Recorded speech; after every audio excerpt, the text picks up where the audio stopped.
नमस्कार साथियों, मैं हूं आपका मित्र आलोक कुमार श्रीवास्तव। और जैसा कि आप सभी जान रहे हैं, बिहार सरकार ने नई नियमावली बिहार राज्य विद्यालय अध्यापक नियमावली 2023 10 अप्रैल से लागू की है।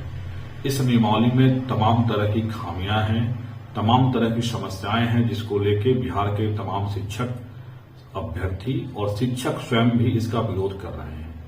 बहुत लोगों को ऐसा लग रहा है कि नई नियमावली से सरकार ने जब बीपीएससी से परीक्षा लेने की बात कही है तो इन लोग डर क्यों रहे हैं।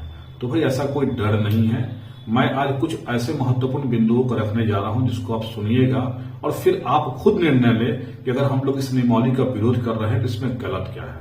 सबसे पहले अगर हम बात करें इस नियमावली की, तो यह नियमावली अभी जारी की जा रही है 2023 में, जबकि कहा जा रहा है कि 2 सालों से नियमावली बन रही थी।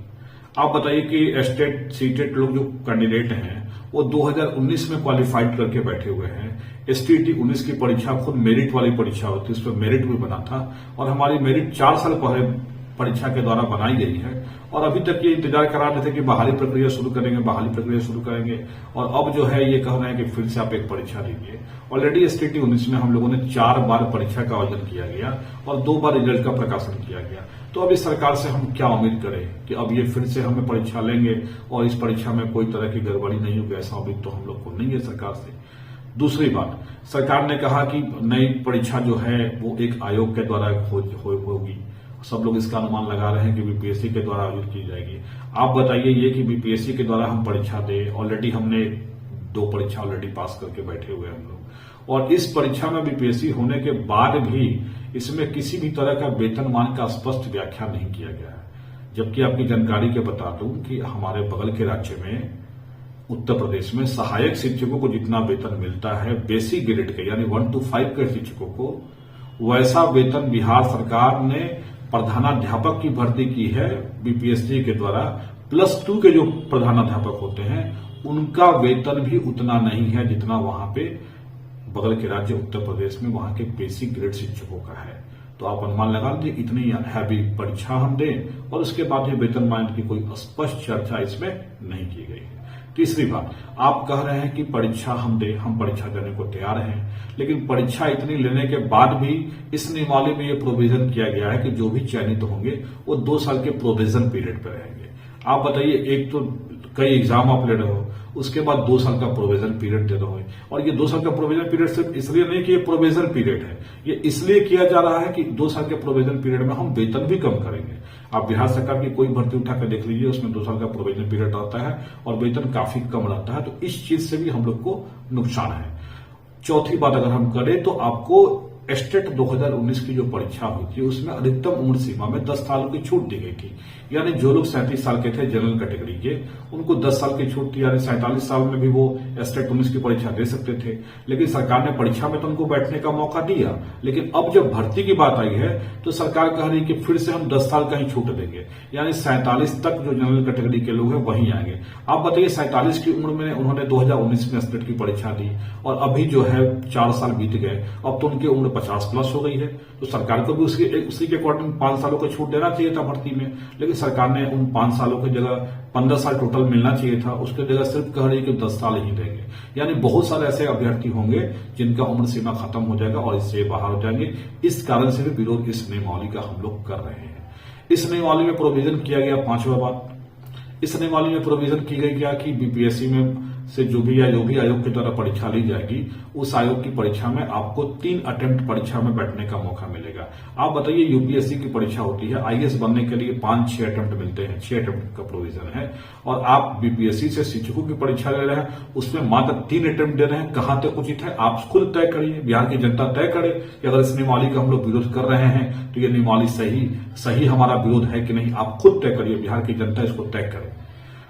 आगे हम बात करें पॉइंट नंबर 6 की बात करें, अगर इसकी और गलतियों की हम बात करें तो आप जान लीजिए कि इससे पहले इन्होंने बनाया था प्रधानाध्यापक की भर्ती के लिए नियमावली 2021 में प्रधानाध्यापक भर्ती का नियमावली आया, विज्ञापन आया, परीक्षा से 2 दिन पहले हाईकोर्ट ने इनके नियमावली पर रोक लगा दिया कि आपके नियमावली में कमियां हैं, आप उस कमियों को दूर करिए और इनके बनी बनाई नियमावली को ड्राफ्ट नियमावली घोषित कर दिए।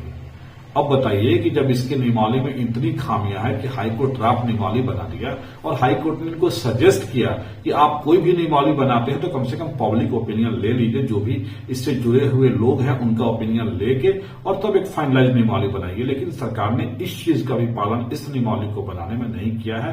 तो ये क्या गारंटी है कि फिर अब ये नियमावली बना है फिर ये कोर्ट में नहीं जाएगा और फिर कहीं कोर्ट फिर से इनको कह दे कि पब्लिक ओपिनियन लेके बनाना चाहिए था आपको। तो इस तरह से तमाम तरह की जो संशय है वो शिक्षकों में और शिक्षक अभ्यर्थियों में बनी हुई है।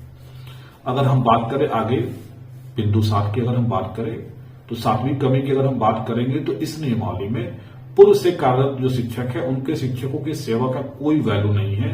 इट मीन्स वो 10 साल से सेवा दे रहे हो, कोई उनकी वैल्यू नहीं है और ना उनको कोई वेटेज अंक दिया गया है, ना उनके लिए कोई सीट रिजर्व की गई है, ना उनके लिए ऐसा कोई प्रोविजन स्पष्ट किया गया है कि सिर्फ आपके लिए क्वालिफाइंग मार्क्स का एग्जामिनेशन होगा। ऐसा कुछ भी स्पष्ट जो है इसमें नहीं किया गया है। साथ ही साथ जो प्रोविजन पीरियड 2 साल का होता है, क्या जो पूर्व के शिक्षक हैं वो तो अपना सेवा दे रहे हैं पहले से, क्या उनके लिए भी 2 साल का प्रोविजन होगा इस परीक्षा को पास करने के बाद भी, इस नियमावली के अधीन भी? ये भी स्पष्ट रूप से वर्णित नहीं है। यानी पूर्व के शिक्षक और अभी के शिक्षक दोनों को एक ही, अभी के शिक्षक अभ्यर्थी को दोनों को एक ही जैसा तोला जा रहा है। अन्य बात करें बिंदु नंबर 8 की, जो 8वीं कमी इस नियमावली में है।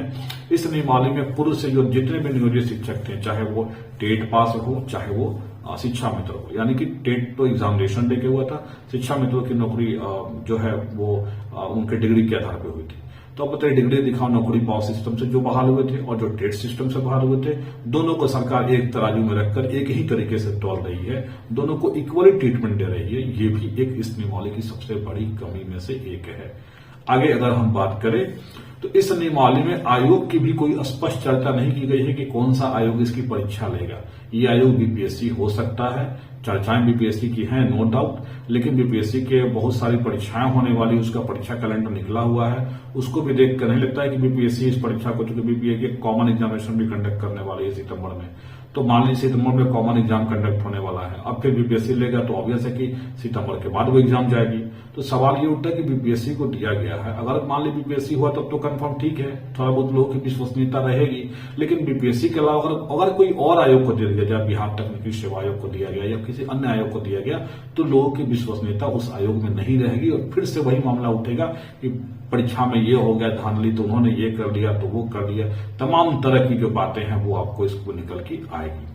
अगर हम बात करें आगे और इसमें क्या कमी है, तो इसमें आपको पूर्व में जो शिक्षक अभ्यर्थी जो चयनित हैं, पूर्व में अन्य राज्यों के भी लोग आके चयनित हैं, उत्तर प्रदेश के हैं, झारखंड के हैं, उन लोगों के लिए भी स्पष्ट प्रोविजन नहीं है कि वो लोग कैसे इस एग्जामिनेशन में पार्टिसिपेट करेंगे, क्योंकि इस नियमावली की कंडीशन में स्पष्ट रूप से वर्णित है कि बिहार राज्य का निवासी हो और भारत का नागरिक हो।